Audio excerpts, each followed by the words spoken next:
Guru Nanak was traveling by foot, walking from village to village, offering his teachings to people.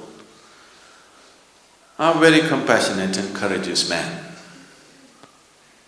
both ways, and quite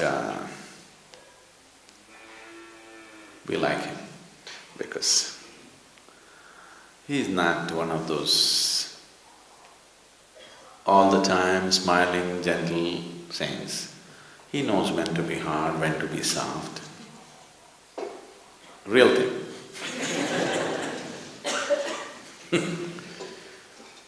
So one day he happened to be a guest in a home of a very rich man in the area.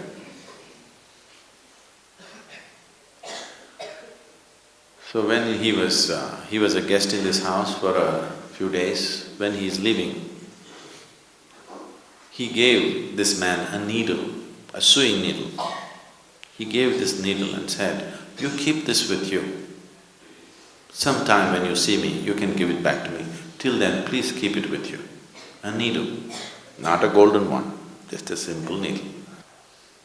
That man took it and kept it with him. Then after the Guru left, he told his wife, "The Guru gave me a needle and I'm supposed to keep it in safekeeping and give it to him later." The wife, who was little wiser than him, usually they think they are, said, "You fool, why did you take a needle from a Guru? If you take something from a man like him, and suppose he's an old man and if he dies and you don't get to give back this needle, what will you do? You will be in debt forever. Taking a needle from a Guru, why did you take it? You should not receive anything from a man like him. What we offer is fine, never take anything from a man like him. And if he dies and goes away, you can't carry this needle to heaven and give it there. It is not possible to take the needle to heaven and return it there.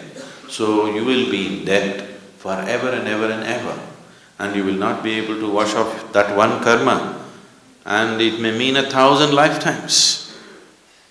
This is not a good thing. Just somehow find him and return it to him immediately." So the man started trekking behind the Guru. The Guru walks fast. But slowly, after a couple of months, the man caught up as to where he is. And then he said, "Oh my Guru, I don't want to carry this needle with me because just in case you're an old man, if you die, and I will be left in debt forever. And I know I cannot carry this needle to heaven and return it to you there." So Guru Nanak said, "So you know that you can't carry this needle to heaven.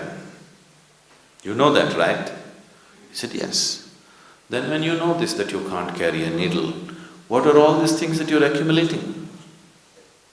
You will not be able to carry any of that. If you can't carry a needle, definitely you can't carry anything else." Then the man got the message. He fell at his feet and he went back home,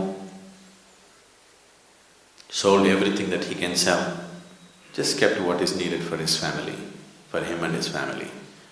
And the rest, because the whole society was poverty-stricken, so he went about building whatever was needed for the well-being of the people around. All these days, people were living in poverty, he was going on accumulating. The world is a limited space. This planet is a limited resource. If each individual goes about accumulating endlessly, all that can happen is strife, all that can happen is pain. Unless every individual somewhere fixes it within himself, okay, this is my deal, beyond this I will not go. Rest of my capabilities, I will use it for everybody's well-being. If does not come in a human being, he is a disaster to himself and to the world. The disaster on this planet is not earthquake, not volcano, not a tsunami. The true disaster is human ignorance. This is the only disaster. Ignorance is the only disaster. Enlightenment is the only solution. There's really no other solution, please see. So, spiritual process, if it has to become alive, this is not about renunciation. This is just about living sensibly. Wrong words have been put by external scholars. There is no such word as renunciation in any of the Indian languages, if you don't know this. Yes? There is no such word as renunciation in Sanskrit language.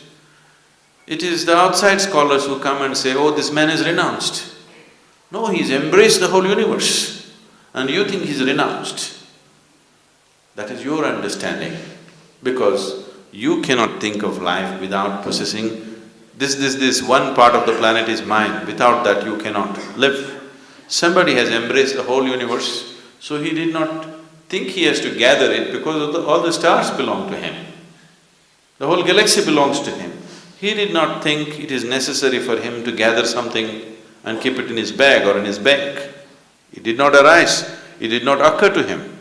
This is not renunciation. So understanding life from an inner perspective, not from an objective sense, because objectively whatever you perceive is only good enough for survival. You need a subjective perception of life.